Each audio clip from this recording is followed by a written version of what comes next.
நாம் கேள்விப்பட்டிருப்போம், ஹரே கிருஷ்ணா ஹரே ராமா என்று ஞானகுரு கொடுக்கக்கூடிய விளக்கமே ஆரம்ப நிலைகள் முதலிலே கண்கள் உருப்பெறவில்லை, அதற்கு முன் எண்ணங்கள் தான் உருப்பெற்றது. எண்ணங்கள் தோன்றிய பின்புதான் கண்கள் உருவாகின்றது. அதைத்தான் ஹரே ராமா ஹரே கிருஷ்ணா ஹரே ராமா என்று சொல்வது.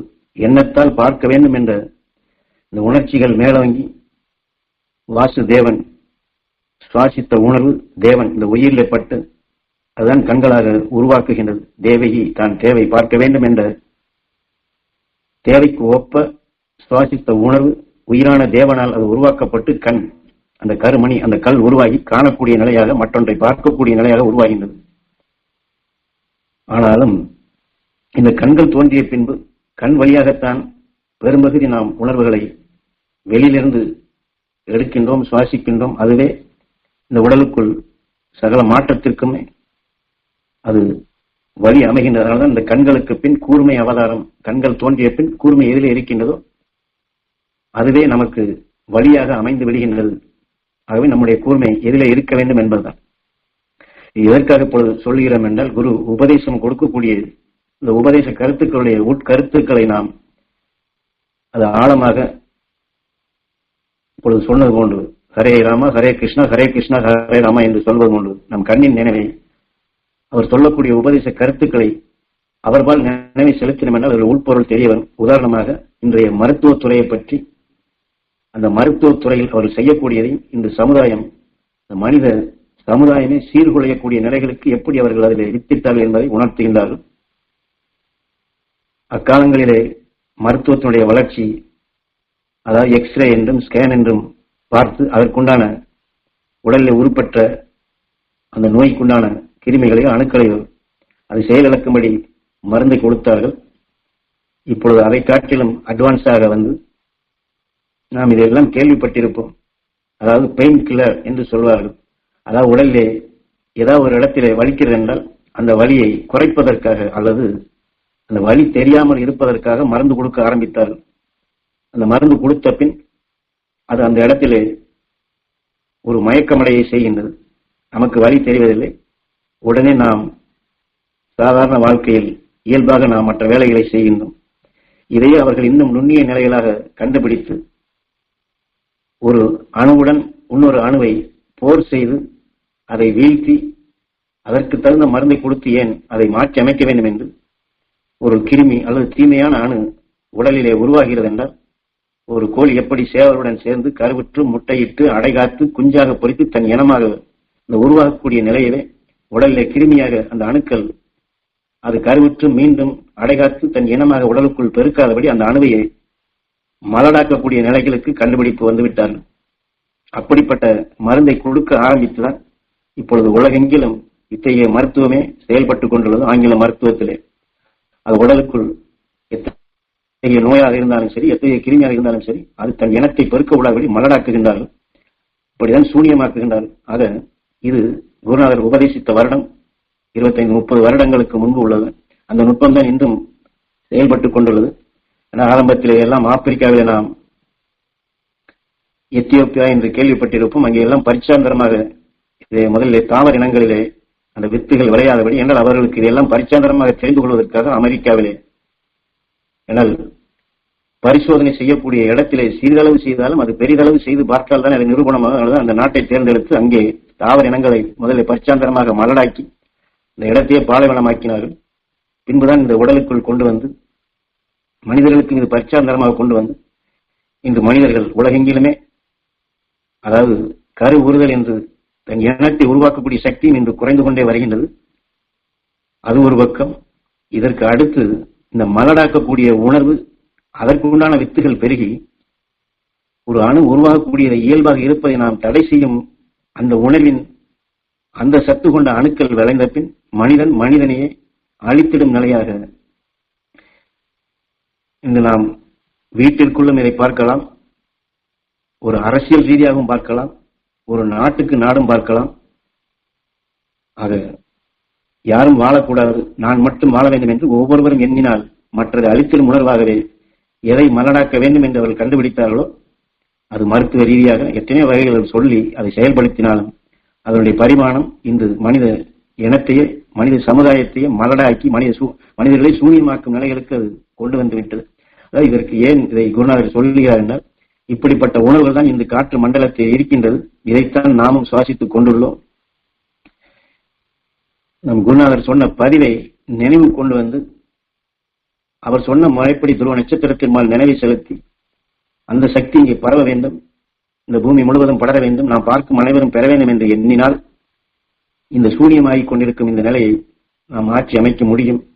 அப்படித்தான் இதை மாற்றி அமைக்க குருநாதர் நமக்கு இதையெல்லாம் உபதேசமாக உணர்த்துகின்றார்கள். எங்கே, எது, எப்படி, என்ன செய்து கொண்டிருக்கின்றார்கள், இதை நாம் சீர்படுத்தி ஞானி காட்டி வழியில கொண்டு வருவதற்குத்தான் இதையெல்லாம் உபதேசமாக கொடுக்கின்றார்கள். ஏதோ விஞ்ஞானிகள் செய்கின்றார்கள், விஞ்ஞானிகள் செய்வதை நானும் பார்க்கின்றேன், குருநாதர் காட்டினார் என்று சொல்வதற்கல்ல.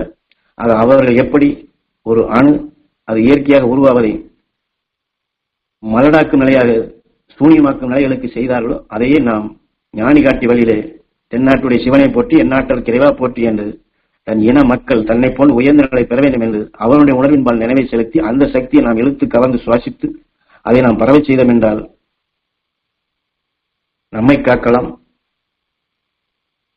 நம் வீட்டை காக்கலாம், இந்த ஊரை காத்து உலகை காத்து உலக மக்களையும் காக்கக்கூடிய சக்தியாக நாம் வருவதற்குண்டான அந்த வழிமுறையைத்தான் குருநாதர் இதையெல்லாம் உபதேசமாக கொடுத்து, அவர் உபதேசம் கொடுத்ததை நாம் சற்று அவர் என்ன சொல்லுகின்றார், அன்று ஸ்கேன் வைத்து இந்த மருந்தை கொடுத்தார்கள், இப்பொழுது மலடாக்குகிறார்கள் என்று தான் எதையோ சொல்லுகிறார் என்று சாதாரணமாக அலட்சியமாக எண்ணாதபடி அதில் உள்ள மூலக்கூறுகள் என்ன என்று தெரிந்து கொண்டால் என்னால் அவர் ஒவ்வொன்றையும் நமக்கு தொட்டு தொட்டு தான் காண்பிக்கின்றார். எல்லாத்தையும் விரிவாக நாம் சொல்ல வேண்டும் என்றால், எல்லாத்தையும் சொல்லினோம் என்றால் அது வெறும் பாடநிலையாக போய்விடும்.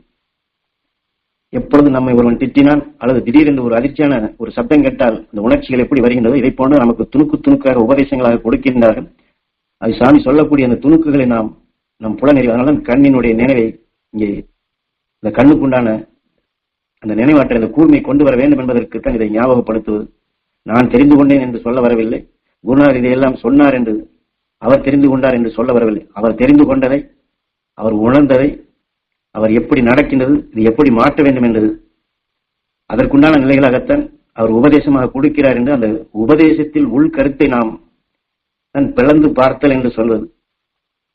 சாமி எல்லாம் நல்லாகத்தான் சொல்லுகின்றார். சாமி சொல்லக்கூடிய உபதேசம் நல்ல உபதேசம், நன்றாக இருந்தது என்று மேலோட்டமாக அப்படியே அதை விட்டுவிடாது.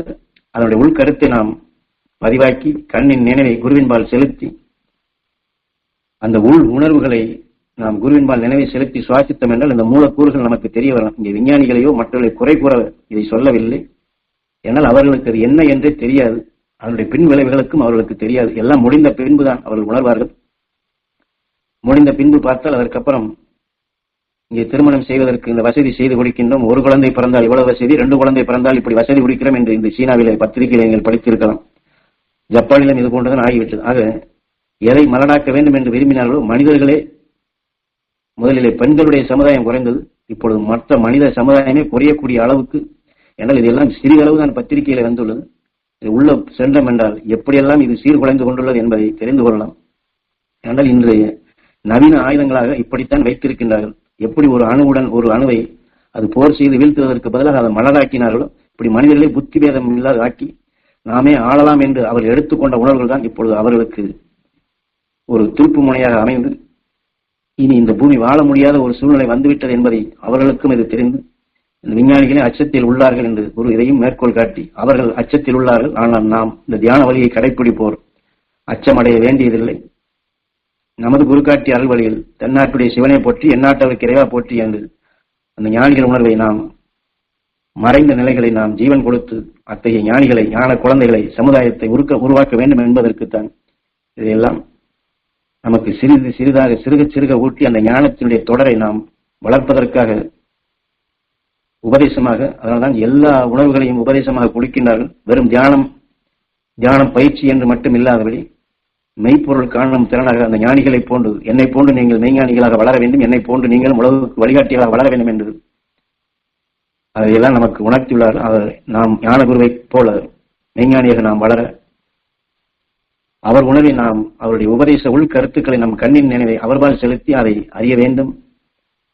அந்த உணர்வின் ஆற்றல் எங்களுக்குள் பெருக வேண்டும் என்று உபதேசம் என்பது சாதாரணமானதல்ல என்பதை உணர்ந்து நன்றாக சொன்னார் என்று விட்டு விடாதபடி அதில் உள்ள உள்கருத்தை எப்படியும் அது எங்களுக்குள் வளர வேண்டும், எங்களுக்குள் ஓங்கியது.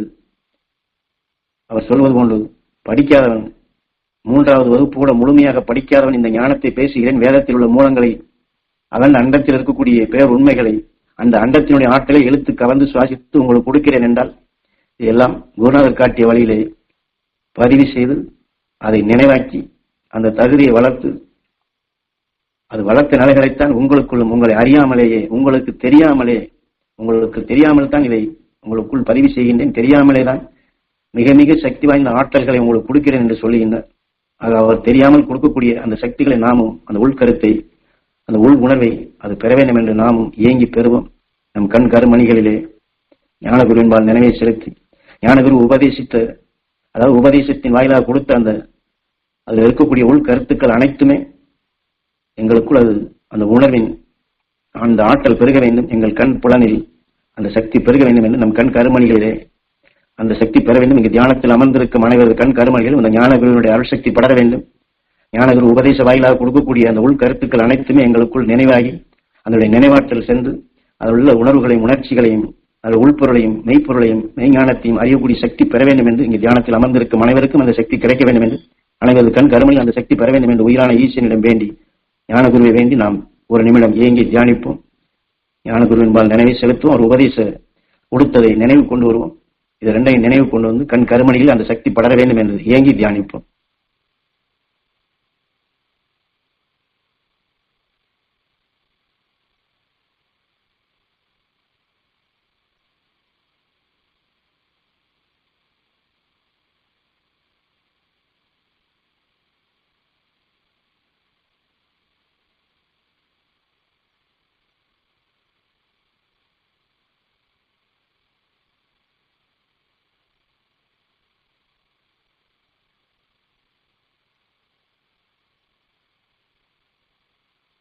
என்றால் இதை ஞானகுரு அவர்கள் ஆரம்பத்தில் இந்த சக்திகளை எல்லோருக்கும் பெறச் செய்வதற்குத்தான் நூற்றுக்கணக்கான ஆயிரக்கணக்கானோருக்கு இது காட்சிகளாக நான் காட்டினேன்.